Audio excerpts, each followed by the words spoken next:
Assalamu alaikum students. Today we will discuss about constructed response questions of chapter number 15.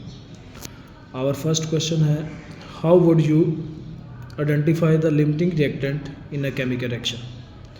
किसी भी chemical reaction में limiting reactant को कैसे identify किया जाता है, ये हमारा फर्स्ट क्वेश्चन है। इसका आंसर पेज नंबर 26 पे मौजूद है। आप लोग पेज नंबर 26 पे इस क्वेश्चन का आंसर मार्क कर लेंगे और वहाँ आपको लिमिटिंग रिएक्टेंट को कैसे आइडेंटिफाई करना है ये सारा डिटेल से लेक्चर के साथ एक्सप्लेन किया हुआ है। स्टूडेंट्स, पेज नंबर 26 पे है how to identify a limiting reactant. तो इसके 3 पॉइंट्स दिए हुए हैं। Calculate the number of moles of reactants from the amounts provided. Calculate the number of moles of product which will form the given moles of reactants. Identify the reactants which give the least amounts of product. ये 3 points लिखेंगे आप। ये आगे इसकी example के साथ explanation भी है जो कि आपको इन पॉइंट्स को एक्सप्लेन भी किया हुआ है। तो शॉर्ट में आप जस्ट ये 3 पॉइंट्स बताएंगे। नेक्स्ट क्वेश्चन है हमारा students, why is important to find the purity of compound which is use as a medicine. Students, उन कंपाउंड्स की प्योरिटी को फाइंड आउट करना क्यों अहम है जो मोस्टली मेडिसिन में यूज़ होती हैं कंपाउंड, तो उनकी प्योरिटी का जानना क्यों ज़रूरी होता है। तो ये क्वेश्चन जो है इसकी कुछ पॉइंट्स हैं जो कि मैं आप लोगों को बताता हूँ साथ साथ। यहाँ हमारे पास इसका 3-4 पॉइंट्स मैंने बनाए हुए हैं, जिसमें सबसे पहला पॉइंट्स इसका ये है कि इसलिए इंपॉर्टेंट होता है क्योंकि reduce the effectiveness of medicine की जो इफेक्टिवनेस है उसको हम रिड्यूस करने के लिए क्या करते हैं, प्योरिटी को फाइंड आउट करते हैं। इसके साथ काज हार्मफुल साइड इफ़ेक्ट जो होते हैं मेडिसिन के उसको फाइंड आउट करने के लिए भी हम प्योरिटी को क्या करते हैं, फाइंड आउट करते हैं। बी टॉक्सिक टू पेशेंट के लिए नुकसानदेह तो नहीं है, इसके लिए भी हम प्योरिटी को क्या करते हैं, चेक करना ज़रूरी होता है। अफेक्ट द करेक्ट डोसेज जो है उसको भी चेकआउट करने के लिए भी हमारे लिए ज़रूरी होता है कि हम प्योरिटी को क्या करें, चेक करें। इसके साथ नेक्स्ट क्वेश्चन है हमारे पास, जो इससे अगला क्वेश्चन है वो will there be a limiting reactant in a reversible reaction. क्या रिवर्सिबल रिएक्शन में कोई लिमिटिंग रिएक्टेंट हो सकता है? तो जनरली स्टूडेंट्स रिवर्सिबल रिएक्शन में लिमिटिंग रिएक्टेंट नहीं होता कोई भी। No single limiting reactant exist in reversible. उसकी रीज़न क्या है, आप लोगों को ऑलरेडी ये चीज़ पढ़ाई गई है कि जो रिवर्सिबल रिएक्शंस होते हैं वो बोथ डायरेक्शन में प्रोसीड होते हैं। उनमें प्रोडक्ट्स रिकम्बाइन होकर क्या बनाती है, रिएक्टेंट्स बनाती है, जिसकी वजह से रिएक्शन जो है वो मुसलसल कंटिन्यू हो जाता है। कोई भी रिएक्टिंग मटेरियल जो है वो टोटली कंज्यूम नहीं होता क्योंकि वो दोबारा बनना शुरू हो जाता है।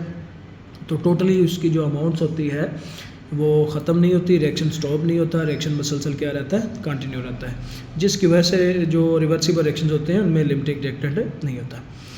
नेक्स्ट हमारे पास, how do you know if a formula is empirical और नॉट। स्टूडेंट, ऐसा फार्मूला जो सिंपलेस्ट होल नंबर रेशियो को एक्सप्रेस करता है उसे हम क्या कहते हैं, एम्पिरिकल फार्मूला कहते हैं। और कुछ कंपाउंड ऐसे होते हैं जिनके एम्पिरिकल फार्मूला और मॉलिक्यूलर फार्मूलाज क्या होते हैं, सेम होते हैं। कुछ कंपाउंड ऐसे होते हैं जहाँ से, जैसे ये हमारे पास ग्लूकोज का फार्मूला है C6H12O6। अब इसमें क्या होता है, सब्स्ट्रेट के अंदर जो है वो कॉमन फैक्टर है, आप 6 कॉमन ले सकते हैं। तो किसी भी कंपाउंड के एटम्स में से अगर आपके पास कोई कॉमन नंबर आ रहा होता है तो इट्स मीन वो उसका मॉलिक्यूलर फार्मूला होता है। और अगर किसी में से कोई भी कॉमन फैक्टर नहीं है तो इट्स मीन उस कंपाउंड का एम्पिरिकल और मॉलिक्यूलर फार्मूला क्या होता है, सेम होता है। अब हमारे पास क्वेश्चन नंबर 5 है students, right on the one method to find the molecular mass of a compound without knowing its molecular formula. Molecular formula जाने बगैर किसी कंपाउंड का मास कैसे फाइंड आउट कर सकते हैं। तो स्टूडेंट, इसमें सबसे बेहतरीन मेथड होता है मास स्पेक्ट्रोमेट्री। एक डिवाइस होती है जो हम यूज़ करते हैं किसी भी कंपाउंड का मास फाइंड आउट करने के लिए। इसके अलावा कुछ और मेथड भी यूज़ होते हैं जिसमें हमारे पास एलिवेशन ऑफ बॉइलिंग पॉइंट है या मेल्टिंग वगैरह, कुछ डिफरेंट पॉइंट्स जो डिफरेंट मेथड यूज़ होते हैं। लेकिन सबसे ज़्यादा जो मोस्ट यूजेबल मेथड है वो क्या है, molecular mass can be determined by using mass spectrometry. Students, आगे हम न्यूमेरिकल डिस्कस करने लगे हैं। न्यूमेरिकल प्रॉब्लम है हमारे पास कुछ, तो न्यूमेरिकल प्रॉब्लम्स है चैप्टर नंबर 15.1 में, क्योंकि इसमें एक्सटेंसिव क्वेश्चन नहीं है तो इसमें सारी न्यूमेरिकल प्रॉब्लम्स हैं। तो इनको ज़रा अच्छे तरीके से समझ लें क्योंकि इसमें ऑलमोस्ट क्वेश्चन तो आपने चैप्टर के अंदर किए हुए हैं। तो यहाँ हमारे पास कुछ न्यूमेरिकल प्रॉब्लम टाइप क्वेश्चन हैं, उनको हम करते हैं। हमारे पास फर्स्ट क्वेश्चन है, calculate the number of moles, volume and number of molecules in 4.0 gram C2H4 at RTP।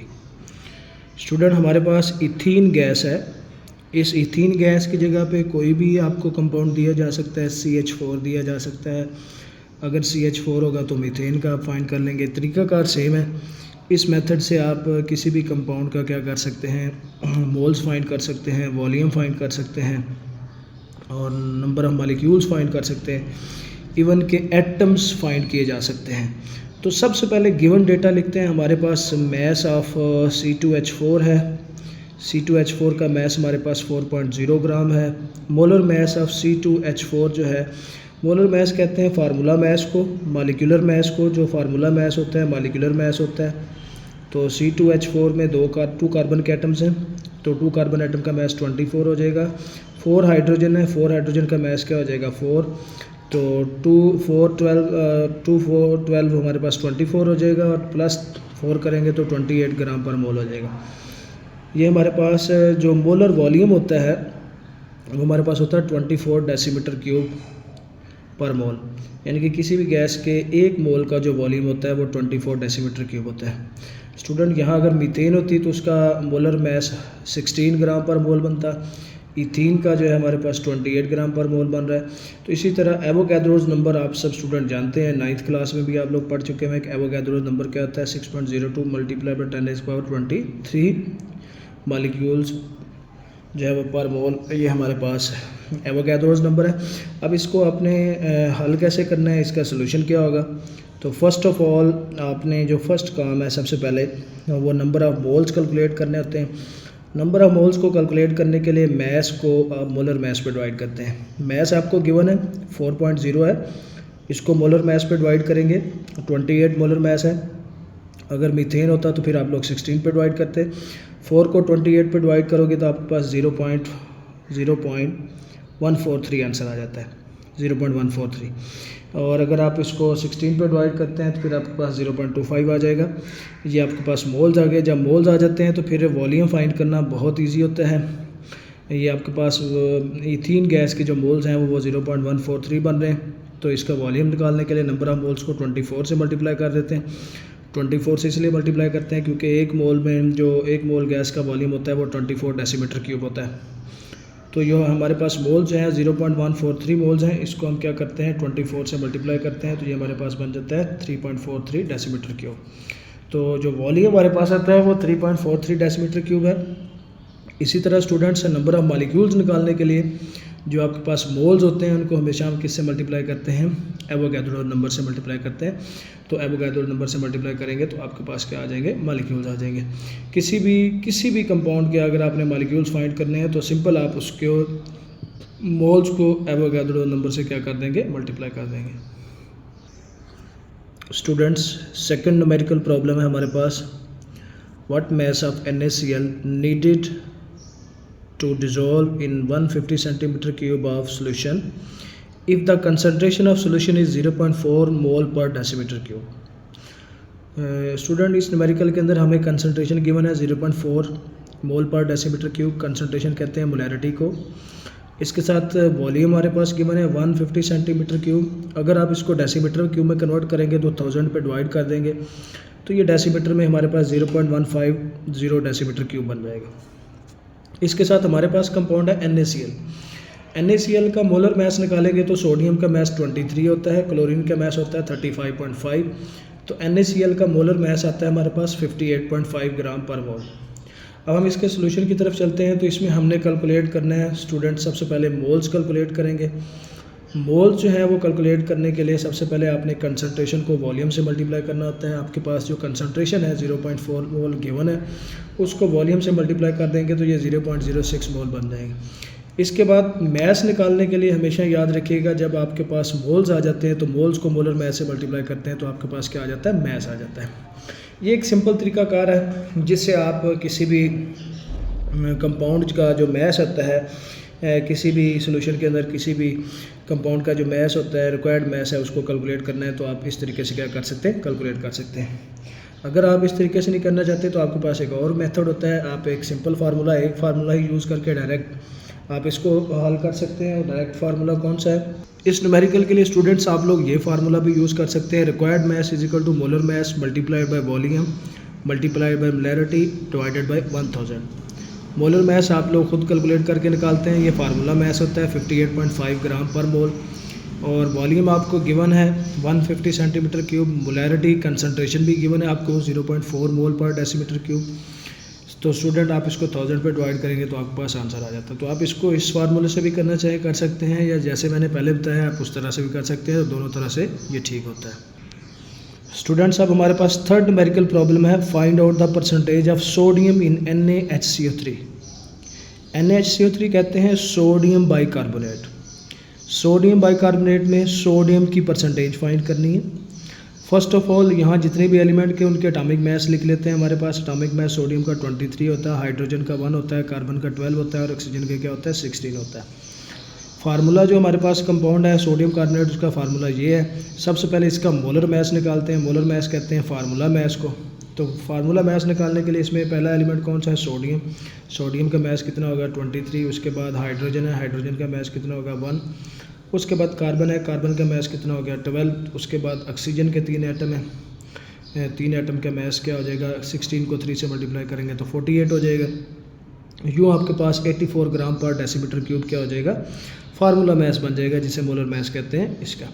इसके बाद हमारे पास परसेंटेज ऑफ एलिमेंट फाइंड करने का फार्मूला होता है हमारे पास सिंपल, जो फार्मूला मास होता है या टोटल मास ऑफ कंपाउंड होता है, इसे टोटल मास ऑफ कंपाउंड कहते हैं या फार्मूला मास कहते हैं। अब आपने किसी भी एलिमेंट की परसेंटेज इसमें से निकालनी है। सपोज आपने सोडियम की परसेंटेज निकालनी है तो mass of sodium over total mass of compound. Hydrogen की निकालनी है तो mass of hydrogen over total mass of compound multiplied by 100। तो यहाँ क्योंकि हमें से उसे सोडियम की परसेंटेज पूछा हुआ है तो सोडियम का मास कितना होता है 23।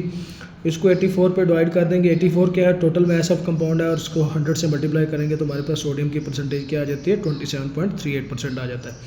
इसी तरह अगर आपने ऑक्सीजन की परसेंटेज निकालनी है तो ऑक्सीजन का इस कंपाउंड में मास बनता है 48 डिवाइडेड बाय 84। 84 क्या है टोटल मास ऑफ कंपाउंड है और उसको 100 से मल्टीप्लाई करेंगे तो ये आपके पास परसेंटेज निकल आएगी। इसके साथ हमारे पास नेक्स्ट प्रॉब्लम है, प्रॉब्लम नंबर 15.4।